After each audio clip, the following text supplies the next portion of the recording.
Ladies and gentlemen, the President of the United States, accompanied by the Vice President of the United States.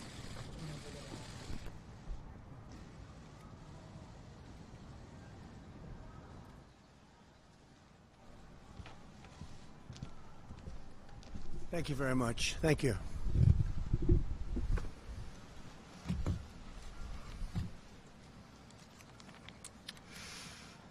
Today I'd like to provide you with an update in our war against the coronavirus. Thanks to our comprehensive strategy and extraordinary devotion to our citizens, we've had such tremendous support all over. We continue to see encouraging signs of progress.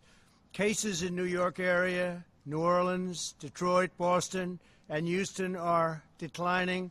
Denver, Seattle, Philadelphia, Washington, D.C., Atlanta, Nashville, Indianapolis, and St. Louis are all stable and declining. All parts of the country are either in good shape, getting better, in all cases getting better, and we're seeing very little that we're going to look at as a superseding hotspot.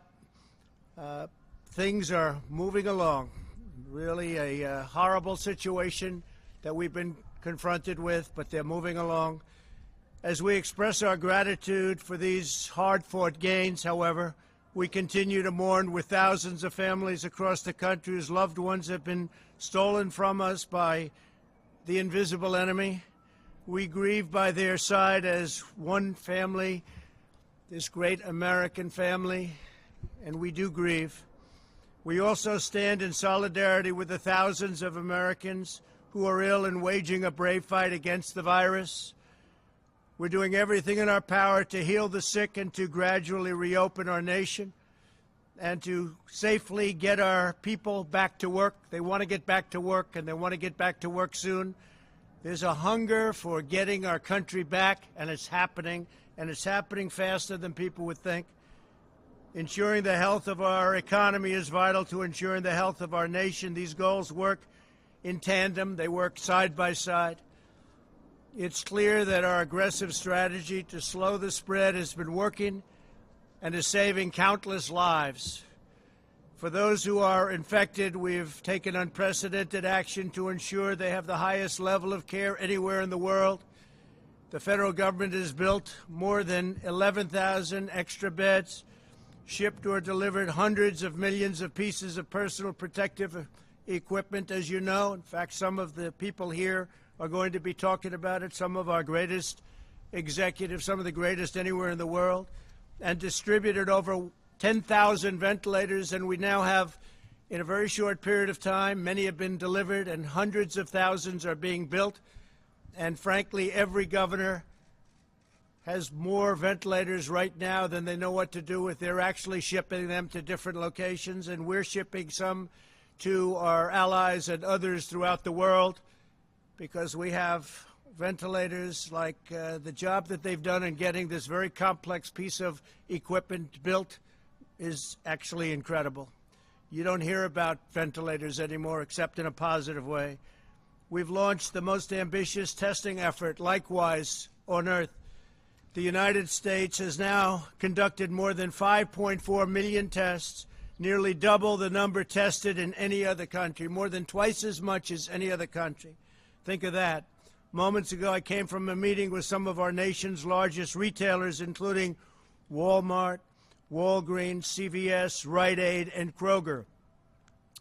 We're joined by the leaders of those great companies, and we also have with us the leaders from the world's top medical diagnostics companies and suppliers, Thermo Fisher, LabCorp, Quest, U.S. Cotton, and the American Clinical Laboratory Association. These are great companies. These private sector leaders, along with others such as Roche, Abbott, Becton Dickinson, Hologic, and Cepheid, have been exceptional partners in an unprecedented drive to expand the state's capabilities and our country's capabilities. The job they've done has been incredible. The testing that's been developed and being developed right now has been truly an amazing thing. I want to thank Abbott Laboratories for the job they've done. I want to thank Roche, and in particular, those two have really stepped forward. Abbott with a 5-minute test that people can take, and in 5 minutes they know what the answer is. I'd like to ask, if I could, the executives of these great companies, and they have really helped us a lot over the last 45-day period. We're talking about a 45-day period when many of us met. And since then, what Walmart and the others have done has been nothing short of amazing. So I just want to ask them to come forward and say a few words about their company. Plus, they're going to make a big contribution to our country. Please, come forward, please. Thank you. Come on up. Thanks. Thanks very much. Thank you, Mr. President, and thank you for all of you for being here today. And what we'd like to talk about is the progress we made. The last time we were here was March 13th, and we've made tremendous progress. And none of that progress could be made without the 47,000 people at Quest Diagnostics that are working around the clock on working up the test and running the test and delivering the results that we need. As far as results, we've made tremendous progress. We are currently at Quest Diagnostics testing about 50,000 tests per day. We've been pushed by the task force to bring up that number. By the end of May, we'll have 100,000 tests per day, about 3 million tests, and these are the molecular tests that we do today. We've also brought up serological testing. We started that this past week, and by the end of May, we'll be close to 250,000 a day, about 7,000 a month. So you put those two numbers together, it's about 10 million tests by the end of May that we'll be doing at Quest Diagnostics. We're doing that also in a quicker way. Turnaround times were somewhat of an issue. At the early days, we've reduced that to 1 to 2 days. Our turnaround time for people in beds, hospital beds, is less than 24 hours. And we're doing that in the same way we've done it with the FDA and with CLIA, delivering the quality that you all expect. And convenience will improve as well with convenient solutions that will be able to swab individuals more easily and also deliver to consumer, the ability to have consumers choose a test online with a telehealth provider. So with that, I'd like to offer my colleague the podium as well.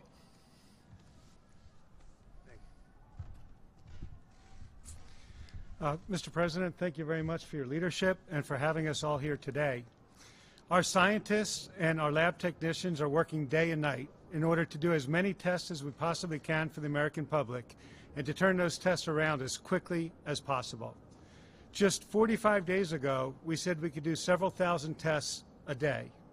We can now do 60,000 tests a day, and we're continuing to expand that capacity every single day. In addition, our scientists are working to make testing more convenient and easier. We have the swabs now that are much smaller than the original ones that we originally launched with, but we also have the Pixel by LabCorp at-home test.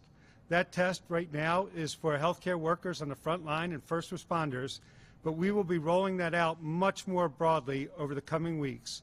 And we're going to roll it out with absolutely no upfront cost for the individual consumers. At the same time, we are building our capacity for serology testing. And we can currently do about 50,000 today, and we'll be able to do several 100,000 per day by the middle of May. And we're going to be working with the retailers, our colleagues that are here today, to help them as they expand their testing capabilities across the entire country. And lastly, Mr. President, we have a rather large drug development business, and we will continue to work with our colleagues in the pharmaceutical and the biotechnology industry to ensure we do everything we possibly can to enroll clinical trials fast so that we can get new treatments and potential vaccines. Thank you. Thank you very much. Thank you very much. Please go ahead. Thank you. Mr. President, thank you, and thank the administration for all of their collaboration to enable Thermo Fisher Scientific to be able to produce the test kits that companies like LabCorp and Quest and the public health labs around the world run. We met our original commitments of producing 5 million kits a week, and we're up to scaling that to double that in the coming weeks in terms of supporting testing around the world. I'd like to thank my 75,000 colleagues around the world for their tireless effort to make that a reality and supporting all of our customers to have the testing necessary to get America back to work. Thank you very much. Great job.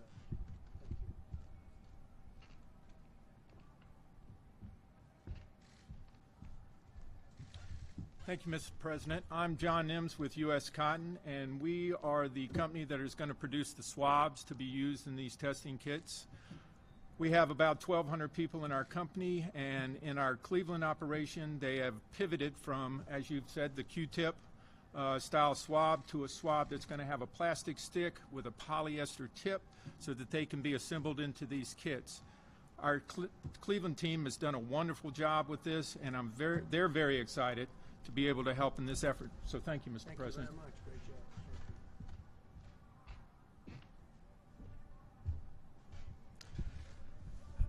Mr. President, thank you. I'm Larry Marlowe with CVS Health, and it was just over a month ago that we opened up our first drive-through test site. And since that time, we have opened large-scale testing facilities across 5 states in partnership with the administration and working with the governors of Rhode Island, Massachusetts, Connecticut, Georgia, and Michigan. And these sites are enabling us to test approximately 1,000 individuals a day with real-time results. We now have a capacity to test about 35,000 individuals each week. And this afternoon, we announced plans to expand that capacity even further.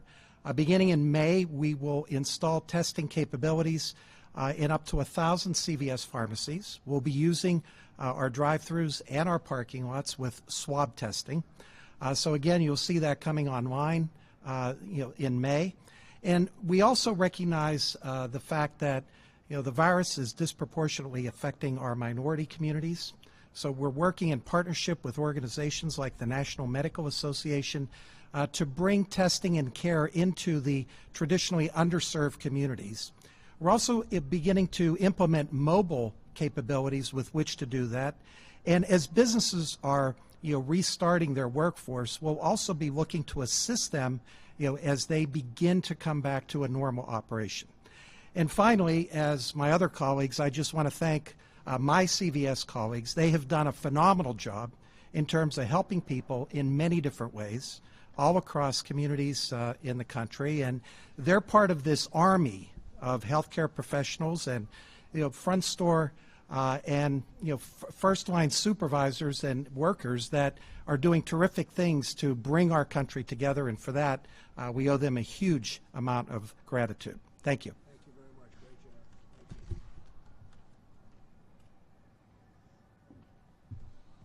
Thank you, Mr. President. Appreciate the invitation to be here today. And it was just 45 days ago when we were here. I'm Richard Ashworth. I oversee Walgreens in the U.S. And I just want to start off, Larry, like you, thanking the over 200,000 Walgreens team members who are in stores every day all across America taking care of our patients and our customers, giving them essential daily needs, the prescriptions, obviously, that they need, and even COVID testing while we're here. We also announced today we'll be expanding our testing capabilities across all states, including Puerto Rico.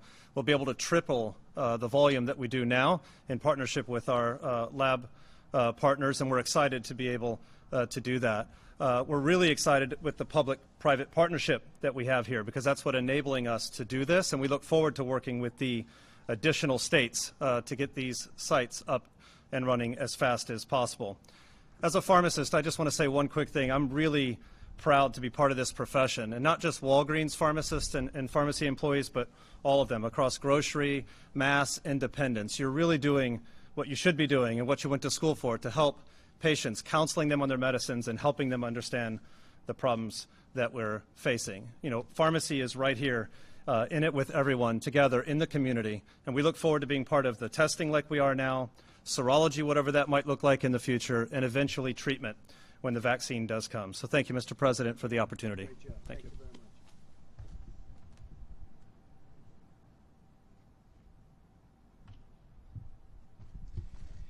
Thank you, Mr. President. Thank you, Mr. Vice President. We appreciate all you're doing to get America back to work and doing it safely. I represent Kroger, and my name is Rodney McMullen. And I am so proud of our nearly 500,000 associates that are doing everything every day to keep customers safe and our associates safe. And one of the things that we were able to do is provide the basic practices we're doing. We call it Blueprint. and it's the things that all of us can learn from on how to get America back working.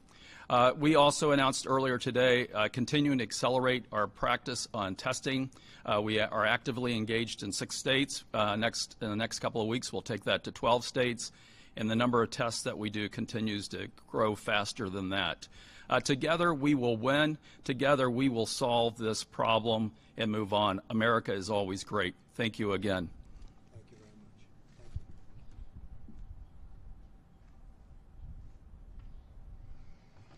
Thank you, Mr. President. My name is Doug McMillan. I'm a Walmart associate, and I, too, would like to start by thanking our associates for everything that they're doing in our stores, Sam's Clubs, distribution centers, and in our e-commerce fulfillment centers. They've been inspiring and continue to have a can-do attitude and step up. It's much appreciated. We started 45 days ago, as did everyone else, and we've been operating sites for a while now. We're now up to 20 sites across 11 states. By the end of next week, we'll be to 45, and by the end of May, we'll be at 100.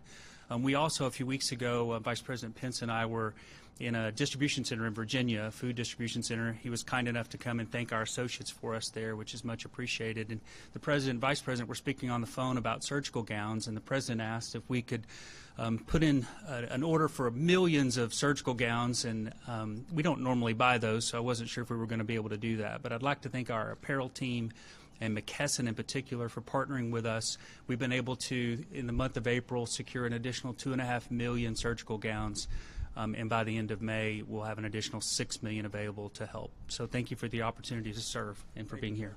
Great job. Thank you.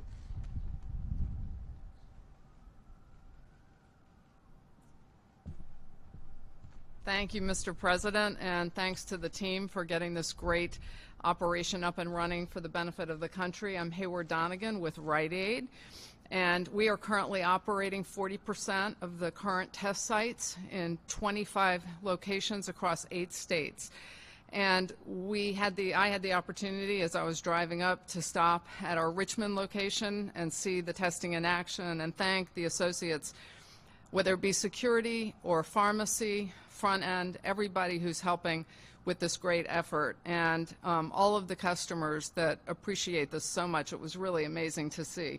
And I want to thank my 50,000 associates also for keeping these retail locations up and running during these really, really tough times. It's been quite amazing. And we, too, are going to expand our testing, and we're doing about 1,500 a day.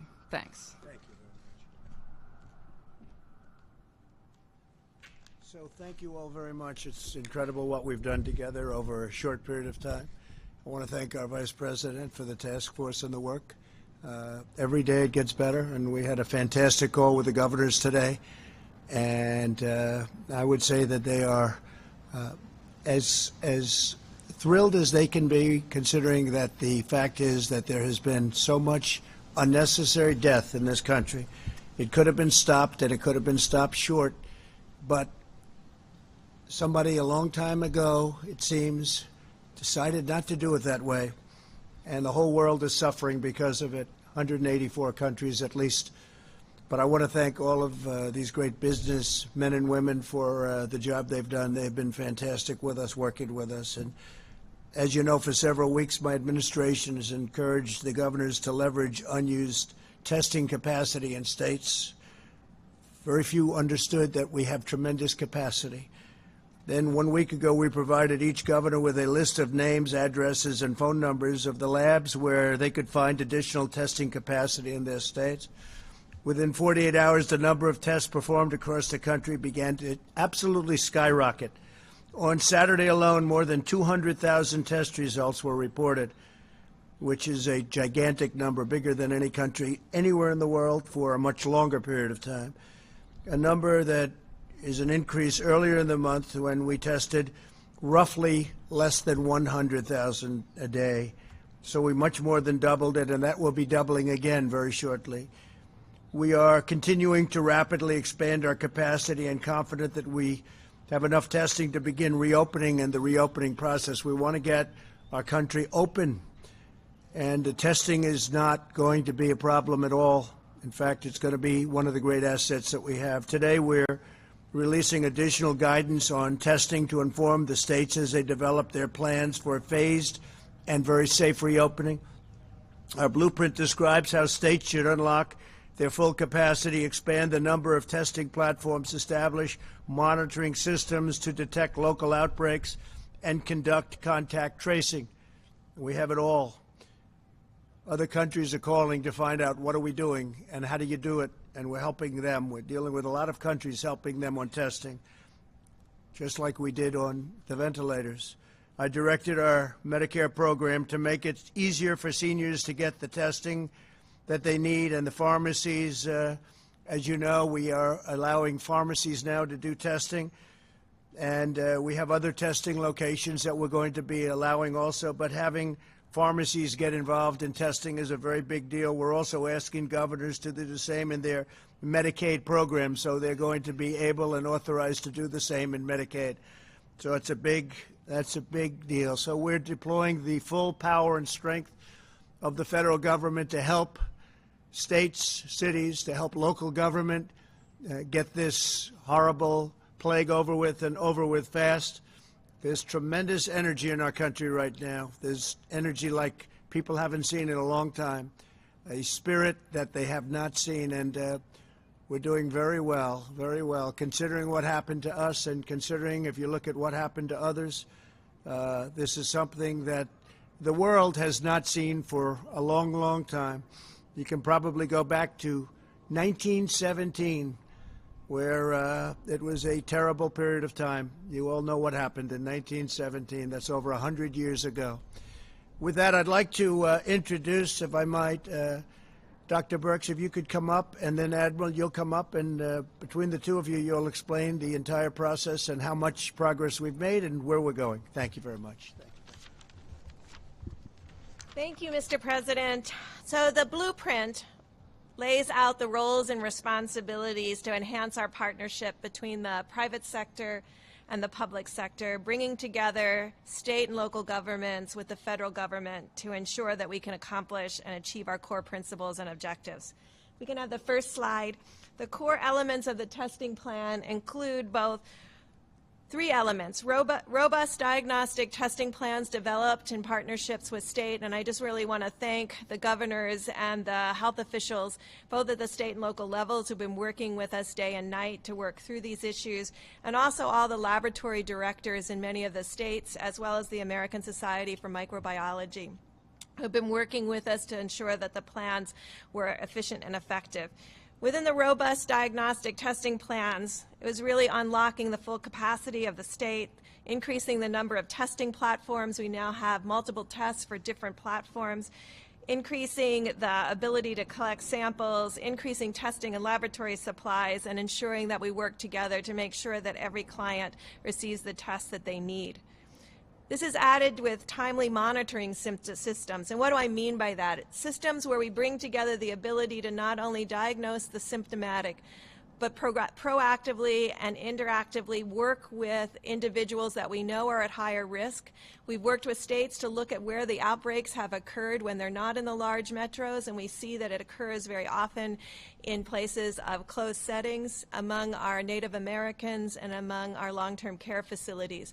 So an active monitoring program that's active, integrated, and innovative. And then combining us with the third element, which is the rapid response program, relying on CDC to be working with state and local governments to ensure that every symptomatic case, and critically the asymptomatic cases, are quickly tracked and traced to ensure that we can not only control this epidemic but predict outbreaks before they expand. And then finally, the plan includes an approach of using science and technology to develop even newer platforms, more efficient testing, really ensuring that the antibody tests that are utilized and recommended by both FDA and CDC have high quality in predicting both exposure to the virus and antibody development. And then finally, working on innovative tests that could be high throughput and point of care, an antigen-based test, or a point of care expanded nucleic acid test. Thank you.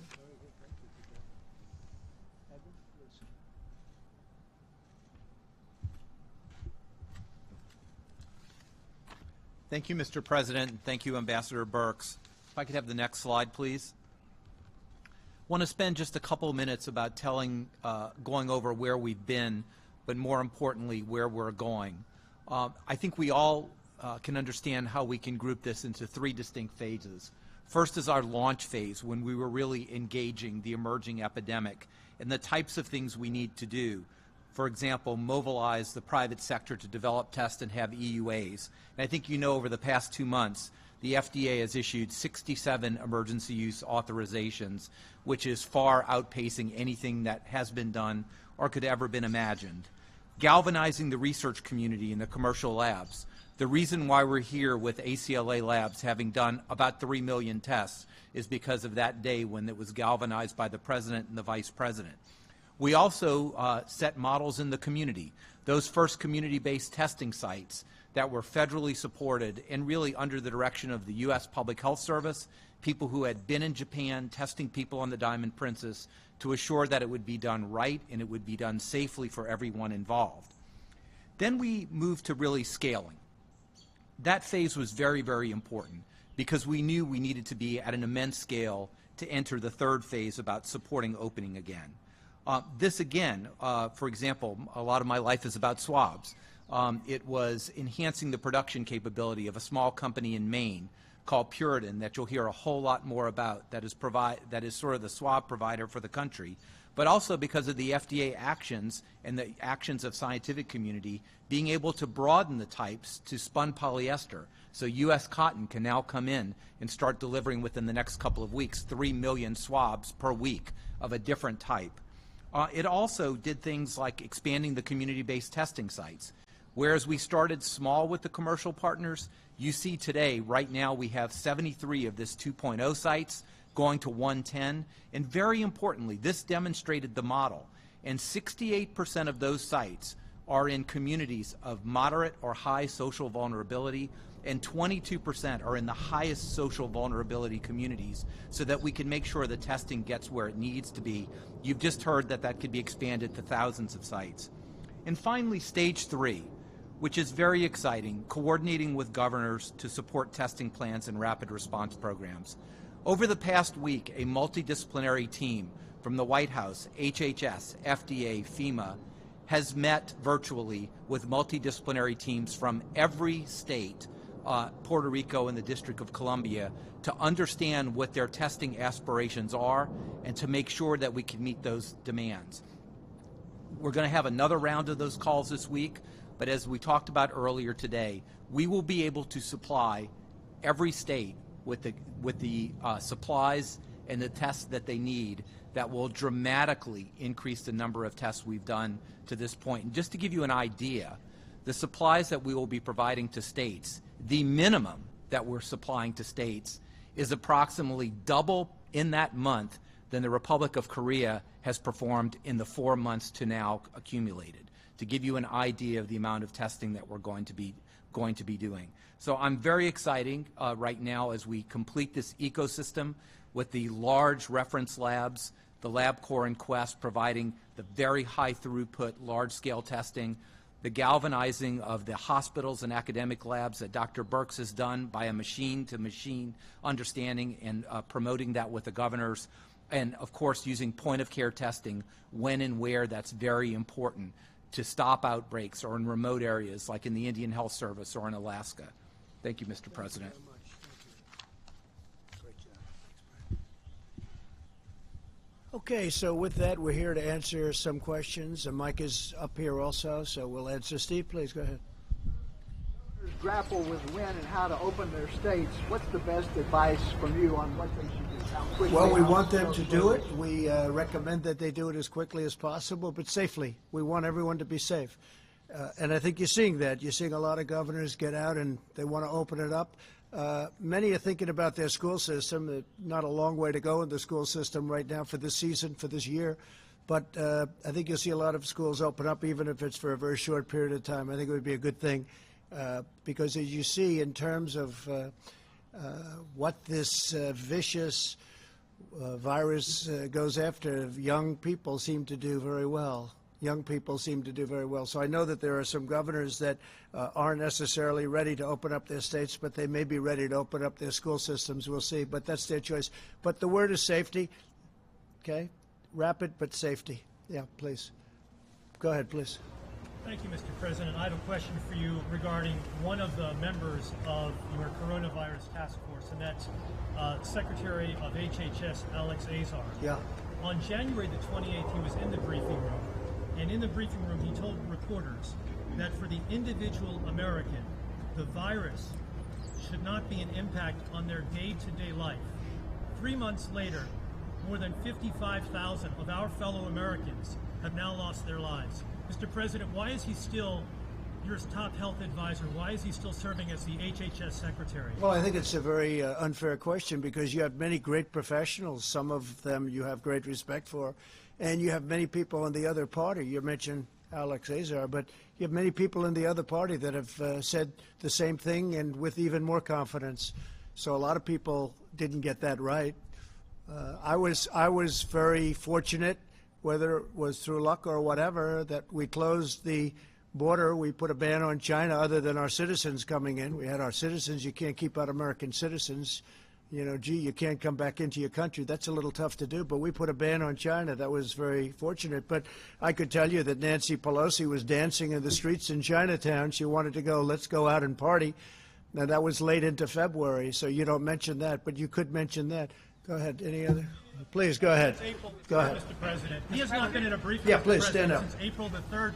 Does that show confidence? You should have no complaints. Please. Thank you, Mr. President. Yesterday, you retweeted someone who alleged that Democrats have quote, inflated the mortality rate of the coronavirus by underreporting the infection rate. Do you believe that's true, that there's some sort of conspiracy theory regarding the number of infections states are reporting?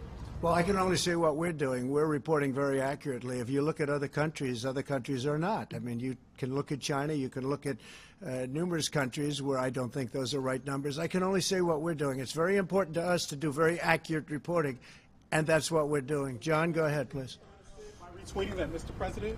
Thank you. Please. Mr. President, I wanted to ask you about the payment protection plan, the CPP plan to help small businesses. Yeah. There have been a lot of concerns today with the website just not working. In fact, we heard from the American Bankers Association saying that they are deeply frustrated, and until it's fixed, American banks will not be able to help struggling small businesses. Do you know? Well, I just came out and I hadn't heard. I heard there was a glitch. We'll find out whether or not that's so. Certainly, it did work out very well for the original amount of money. This is the second amount, and I'll find out about that. We're relying on the banks to go out and do an accurate job. Yeah, please, in the back. All the companies that get aid, Mr. President. Well, I wouldn't mind doing that. I don't know what the legal status of something like that. I would like to do that, as far as I'm concerned. I'm not involved in that process, but I would certainly like to have it listed. I'd have to find out if there's a legal problem, but if there isn't, I would do it gladly. Please. Mr. President. Charlie Spearing, Breitbart News. And a majority of polls show that Americans blame China for the spread of the coronavirus, and yet they're taking advantage of the crisis to make the world more dependent on their supply chains. How do you hold China accountable, and how do you keep our country?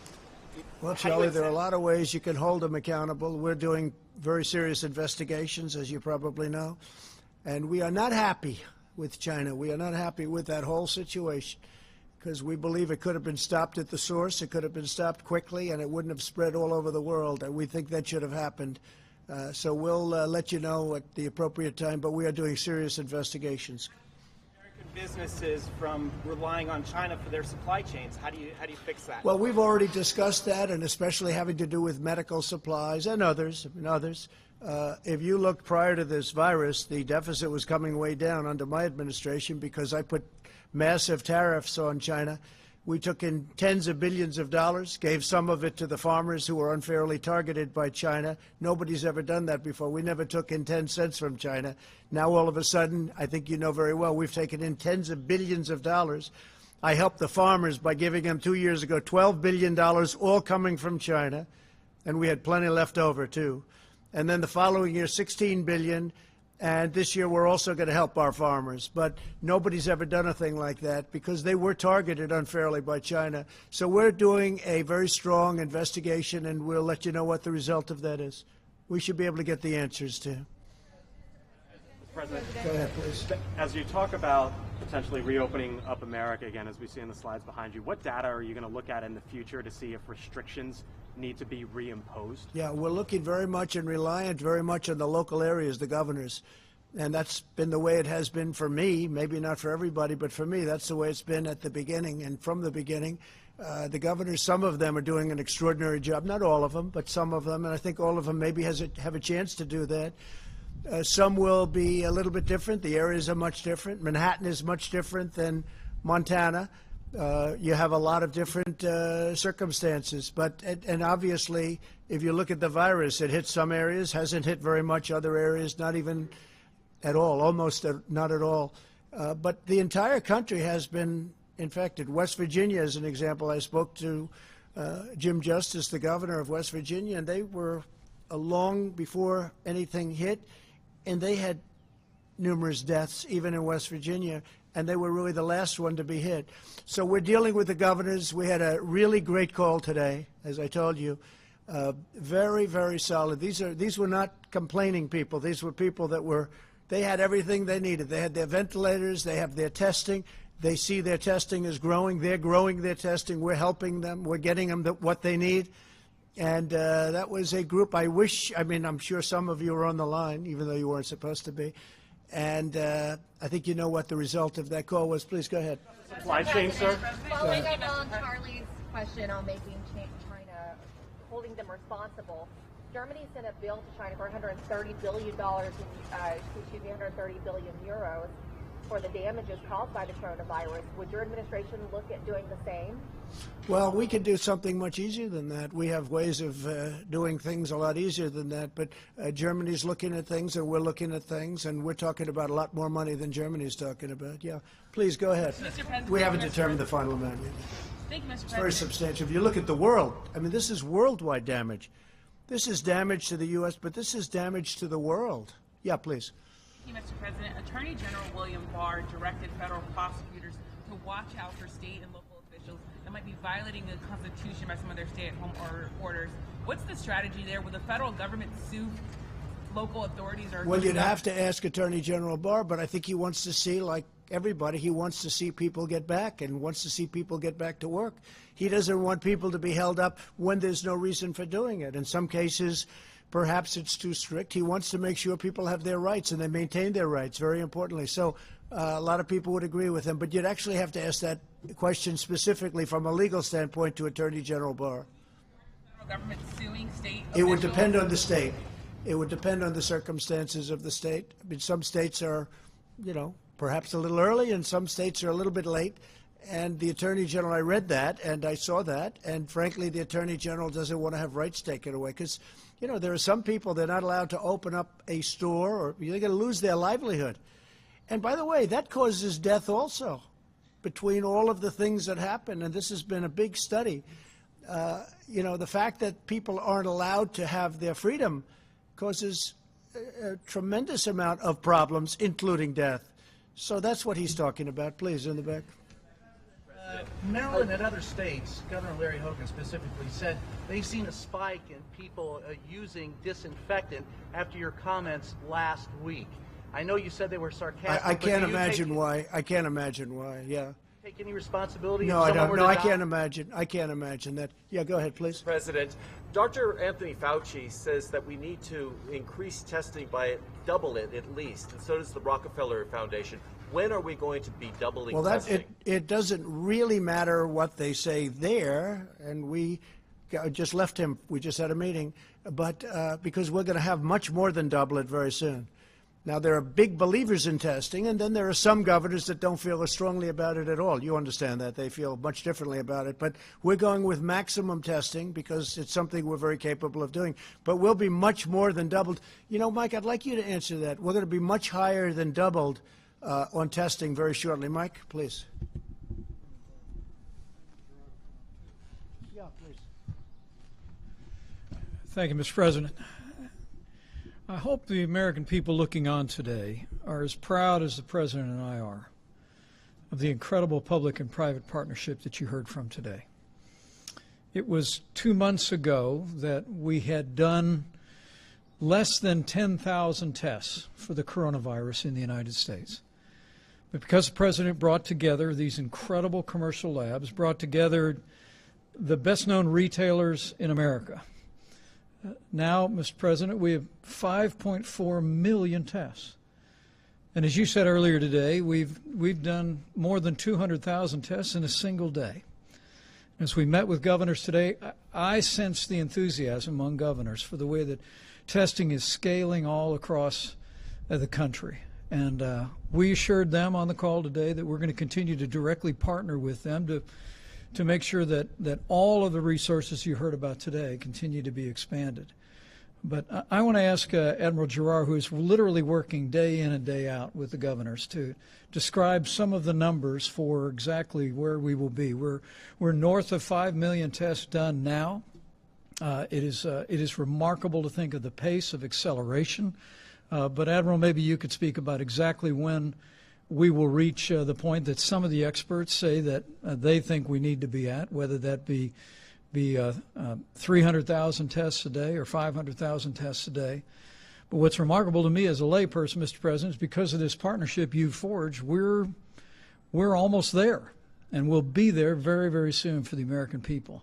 But everyone who is as anxious to see America reopen as this President and our entire administration are should know that the three-phased approach that the President outlined 10 days ago, we believe, and I believe increasingly governors understand around America, that we have a sufficient amount of testing today for every state that qualifies to enter phase one to begin to reopen their economies.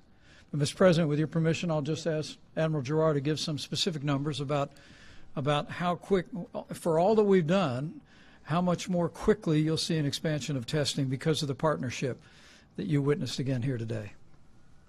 Thank you, Mr. President, Mr. Vice President. The number of tests that need to be done depends on the state level. You understand that places where there's high virus circulating will need many, many more tests. Places that do not have high virus circulating may need less tests. But let's just assume Dr. Fauci was talking about a 4 million per month number, which was sort of a week ago where we are. So we will, according to the governor's plans for next month, we will easily double that 4 million number. We will have over 20 million swabs that we're going to send out. We will have over 15 million tubes of media. We have all the tests matched, machine to machine, in a focused area. We've gone state by state and understand that. And this is not even including what you just heard, the 5 million per month test by LabCorp and Quest, or the point of care test by Abbott, or all the other tests that are out there. So in May, we are going to be doing more testing in this country. And people talk about South Korea a lot. The states with the least amount of testing will double the overall cumulative number per capita that South Korea has done in 4 months, to give you that understanding. Go ahead, John. Sure, this sounds incredibly promising. Walgreens, CVS for the drive-through tests, the diagnostics agencies. But we sat here in the Rose Garden back on March 13, and these companies were here, some other companies were here. By my count, only 69 drive-through test sites have been set up by the companies that were here. I'm wondering if you, and of course, Mr. Vice President, back in early March, you said we'd be at 4 million tests by the following week. We're just now got there in the last few days. So what have you learned about what went wrong, a month and a half, or over the last month and a half or 2 months, and what's going to go right now? What lessons have you learned from the mistakes over the last month and a half or so? John, I appreciate the question, but it represents a misunderstanding on your part and frankly a lot of people in the public's part about the difference between having a test versus the ability to actually process the test. I mean, the truth was, when the President tapped me to lead the White House Coronavirus Task Force 2 months ago, we saw the production of lots of test kits going into the marketplace. But as the President has said many times, what he understood early on was the old system would never be able to process the tests at the massive volume that we would need in the midst of an epidemic. And that's why the President brought together these extraordinary commercial labs that you've heard from today, literally sat them down in the Roosevelt Room and said, we need you to turn all of your energies loose on doing the kind of high-speed testing that would be necessary for us to reach the numbers we're at today. And so there was no disconnect at all. There were lots of test kits out there, Admiral, and frankly, there still are today. There are literally millions of tests that could be run in the old-style, slow laboratory that are still conducting tests today, whether it be at the CDC or at state laboratories. But what the President brought about with this public-private partnership has brought us to the point where we've done 5.4 million tests to date, and literally you just heard that by next month we could be doing as many as 2 million tests a week all across the country to give the American people confidence that we can reopen and get our economy moving again. So when you said 4 million tests 7 weeks ago, you were just talking about tests being sent out, not actually being completed? I'm a little confused. John, I think precisely correct that in my first week on this job, we were informed that HHS, I believe IDT was the vendor, Admiral Jawar, that had distributed 1 million, was distributing another 4 million, and we believe they did. But again, those were tests that, frankly, but for the President's leadership, we'd still be waiting on those tests to be done in many cases, because they were tests that were designed to be run in the old laboratory model. But early on at the President's direction, we brought in these incredible commercial labs. We partnered with these extraordinary retailers. And now we stand here today, literally one day last week, more than 200,000 tests in a single day. About the time that we were making those comments, we'd done less than 25,000 tests in the entire country. But we've met this moment with American ingenuity, with the incredible companies that are represented here, and we couldn't be more proud. I think it's very important to know, and this you can get from any other country, I think, if they're being honest. Not only do we have the most testing in the world by far, but we have by far the best testing. OAN, please go ahead. Mr. President, thank you. As I'd like to switch gears and talk about General Flynn. There are reports circulating now that he may well be fully exonerated this week. If that were the case, is there any reason why you would not bring him back into the administration? I will only say this. I think that General Flynn is a wonderful man. He had a wonderful career, and it was a disgrace what happened to General Flynn. Let's see what happens now. But what happened to General Flynn should never happen again in our country. What happened to other people should never happen again in our country. What happened to your President of the United States should never again be allowed to happen. Go ahead, please. Mr. President, thank you. Today, one of your top economic advisors, Kevin Hassett, he said that the U.S. is likely to experience a 20 to 30% decline in the GDP in the second quarter, the worst since the Great Depression. Do you agree with that assessment? I don't know, but I can tell you the third and the fourth quarter in particular are going to be, I think, spectacular. We were talking about it with the executives. I think we're going to have a phenomenal third quarter. Nobody, except one country can be held accountable for what happened. Nobody's blaming anybody here. We're looking at a group of people that should have stopped it at the source. But so what happens in second happens in second. What we are doing is, I think you're going to see a big rise in the third, but you're going to see an incredible fourth quarter, and you're going to have an incredible next year. I think you're going to have a recovery. Look, they were just telling me inside, and it's fact, I built the greatest economy with the help of 325 million people. I built the greatest economy in the history of the world. And one day, because of something that should have never been allowed to happen, we had to close our country, we had to close our economy. I built it. We had the best employment numbers and the best unemployment numbers for Hispanic American, for African American, for Asian American, for everybody, best stock market numbers. And by the way, the stock market was up very substantially today, and people are seeing a lot of good things. A lot of very smart people investing in the stock market right now. It's at 24,000, approximately 24,000. And if you would have said, with the tragedy that this country had to endure and go through, with all of the death and the people that died and were so badly hurt by what happened. And you can only say God bless them. But if you would have said that our country would be in the position we're now, we're ready to move forward. We'll never forget loved ones. We'll never forget these great people that sacrificed for a reason of incompetence or something else other than incompetence, what happened at a point where they could have protected the whole world, not just us, the whole world. But we had the greatest economy ever in the history of our world, and I had to turn it off in order to get to a point where we are today. And now we're making a comeback, and I think we're going to have economically, from an economic standpoint, next year an unbelievable year. And I think that you're going to see a fantastic fourth quarter, and the third quarter will start to build. But the second quarter, obviously, you're going to have GDP lack of growth. I'm looking at the head of Walmart. What a job Walmart's done in going through something. I mean, they were doing yeoman's work, including getting us millions of really very, very protective outfits. And I mean, the job that Doug and Walmart did was incredible. Millions of outfits, and those are high quality. I've seen them. Those are high quality. That's what we need. So people have stepped up to the plate. I think we're going to have a really good, I think it's going to start building. I think it's going to build fast. I think it'll be a tremendous, tremendous comeback. And, you know, so I say, I built the greatest economy with all of the people that helped me and all of the people in this country. We built the greatest economy the world has ever seen, and we're going to do it again. And it's not going to be that long. Okay. Yes, please, go ahead. Mr. President, opening up the country, how long will you keep up the travel restrictions for Europe?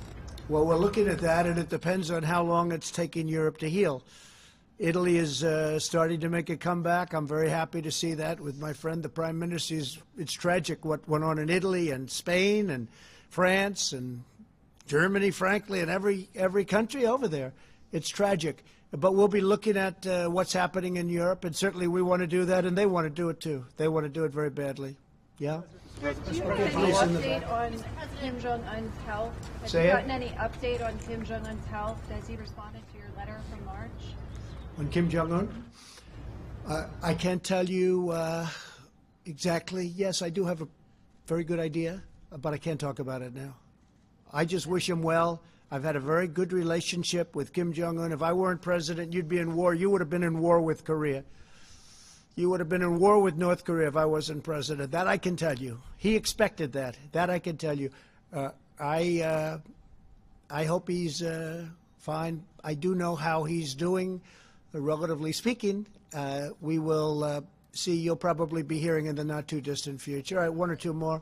Go ahead, please. Yeah, a question about the 2020 election. Yeah. Your likely Democratic opponent, Joe Biden, recently suggested that you were considering changing the date of the election, that you might try something like that.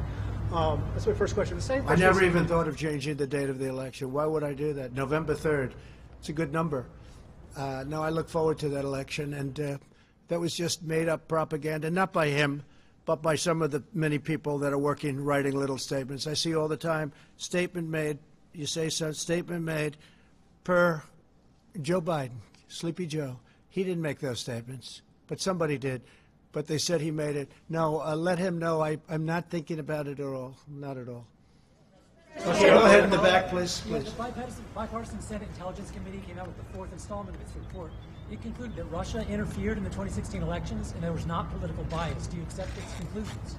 Oh, I don't know. I haven't seen the report. I haven't seen the report. Yeah, please, go ahead. President, nice to see you. I think you have a good relationship with North Korean leader Kim Jong-un. But last Saturday, Senator Graham, he mentioned in the Fox News, he interviewed, he said he didn't say anything last Saturday. Nobody knows where he is, so he obviously couldn't have said it. If you have this is breaking news. Yes. That Kim Jong-un made a statement on Saturday? I don't think so. Okay, go ahead. Let's do one more, please, in the back. If an American president loses more Americans over the course of 6 weeks than died in the entirety of the Vietnam War, does he deserve to be reelected? So, yeah, we've lost a lot of people, but if you look at what original projections were 2.2 million. We're probably heading to 60,000, 70,000. It's far too many. One person is too many for this. And I think we've made a lot of really good decisions. The big decision was closing the border or doing the ban, people coming in from China, obviously other than American citizens, which had to come in. Can't say you can't come in, you can't come back to your country. I think we've made a lot of good decisions. I think that Mike Pence and the task force have done a fantastic job. I think that everybody working on the ventilators, you see what we've done there, have done unbelievable. The press doesn't talk about ventilators anymore. They just don't want to talk about them, and that's okay. But the reason they don't want to talk, that was a subject that nobody would get off of. They don't want to talk about them. We're in the same position on testing. We are lapping the world on testing, and the world is coming to us. As I said, they're coming to us saying, what are you doing? How do you do it? And we're helping them. So, no, I think we've done a great job. And one person, I will say this, one person is too many. Thank you all very much. Thank you. Thank you. Why did Maryland have to go to South Korea to get 500,000 tests?